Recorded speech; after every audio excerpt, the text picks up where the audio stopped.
The pinned post sales page. Turning your Twitter profile into a 24/7 storefront ad. Your pinned post is prime real estate every profile visitor sees first. Here's how to make it sell instead of just introduce. Every time someone lands on your profile, from a quote tweet, a reply that went semi-viral, a search result, or a follow suggestion, they see one post before anything else, whatever you've pinned. That's not a bio footnote. That's the single highest traffic piece of real estate you own on the entire platform. And most creators waste it on a year-old thread or a generic welcome post that asks for nothing and sells nothing. A pinned post is a landing page. It should have a hook, proof, an offer, and a next step, exactly like any page designed to convert a stranger into a customer. Why your pinned post is actually a landing page. Think about the traffic sources that hit your pin. Someone read one good reply of yours and clicked your name. Someone screenshotted your tweet in a group chat and their friend followed the link. An algorithmic recommendation dropped you into a stranger's feed. None of these people know what you sell. None of them scrolled your timeline first. The pin is the first, and often only, impression before they decide whether to keep scrolling or tap your bio link. If that pin is a personal update, an old joke, or a thread with zero call to action, you've spent your best real estate on nothing. If it's a tight, specific pitch for a product with a reason to act now, you've turned a passive visit into a warm lead heading straight for your storefront. The anatomy of a pinned post that sells. Good pinned posts follow a 4-beat structure that fits comfortably in a single post plus an image or short video. Skip any beat and conversion drops. The 280-character test. If you can't fit hook plus proof plus offer plus CTA into one tweet-length post, you're overwriting. Cut adjectives before you cut substance. 3-hour edits beats incredibly time-consuming, exhausting editing sessions every time. Pair the copy with a visual. A screenshot of your storefront card, a short screen recording of the product in use, or a simple graphic showing what's inside the bundle. Posts with an image consistently pull more profile-to-link clicks than text-only pins, because the image does double duty as proof and as a preview of what they'll see the second they land on your page. The refresh cadence. How often to change it. A pinned post isn't a plaque. It's a live ad, and ads go stale. Set a recurring reminder to review your pin every 1 to 2 weeks, and refresh it immediately whenever any of these happen. You launch a new product, you run a discount, a tweet of yours suddenly goes semi-viral, rewrite the pin to route that new traffic somewhere useful within the hour, or a seasonal moment lines up with your offer. Back to school, New Year resets, Black Friday. Stale pins quietly cap your growth. You might get a spike of profile visits from a viral reply, but if the pin still promotes last month's cohort or a sold-out call, you're sending warm traffic into a dead end. Does the first line name a specific problem or desire, not a vague benefit? Is there one concrete proof point? A number, a testimonial line, a before-after? Is the offer one sentence? Understandable without context? Is there exactly one CTA, pointing to one destination? Is there an image, screenshot, or short clip attached? Does the link in your bio actually match what the pin promises right now? The link in bio handoff, from pinned post to store fan. Here's where most creators leave money on the table.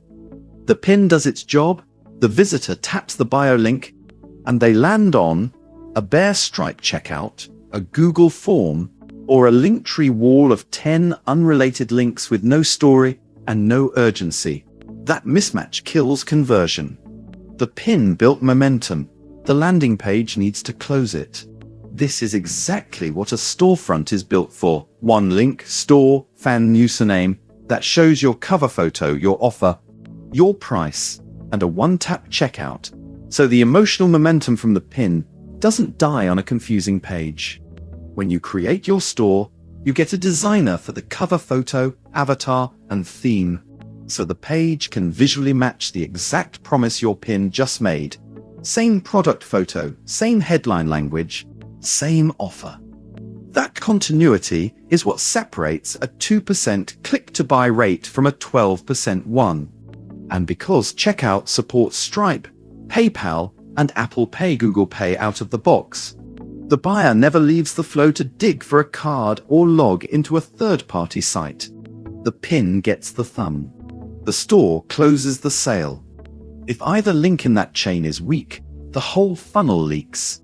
Delivery matters just as much as the pitch. Whatever you sell, an ebook, a preset pack, a course module, a coaching call, common questions from new creators almost always center on what happens right after they pay. On store.fan, the buyer gets an instant, secure download link on screen, and by email the moment payment clears. Course access or a meeting link arrives the same way. That means your pinned post can honestly say instant access without you doing a single manual step after the sale. What a good pin actually does to your numbers. You don't need viral reach for this to matter. A creator with 4,000 followers and modest daily profile visits can still see a meaningful lift just from fixing the pin to store handoff. Because most accounts convert 0 of those visits today. If even a small slice of visitors who see a sharp, specific pin follow through to a clean storefront page, that's revenue that used to evaporate at the bio link. Check out a live example store to see how a real creator lays out cover art, offer copy, and pricing on one page.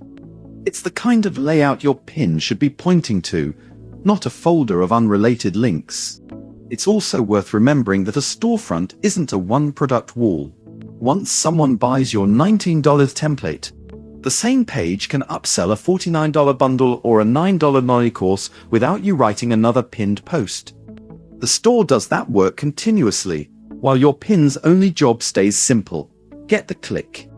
FA. Put it together this week. Write your pin using the hook proof offer CTA formula and keep it under 280 characters.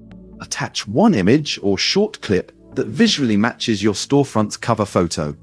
Update your store fan cover, headline, and price so it mirrors the pin's exact promise. Pin the post.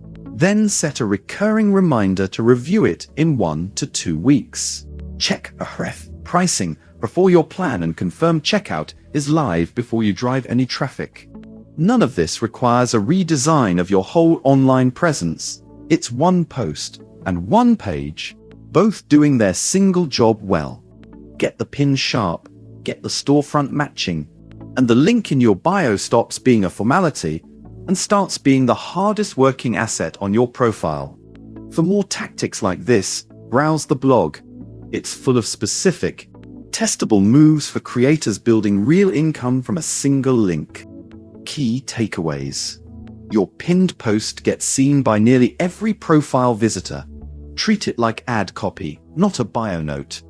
The best performing formula is hook proof offer CTA, all in under 280 characters plus one visual. Refresh it every 1-2 weeks, or immediately after a launch, price change, or viral moment.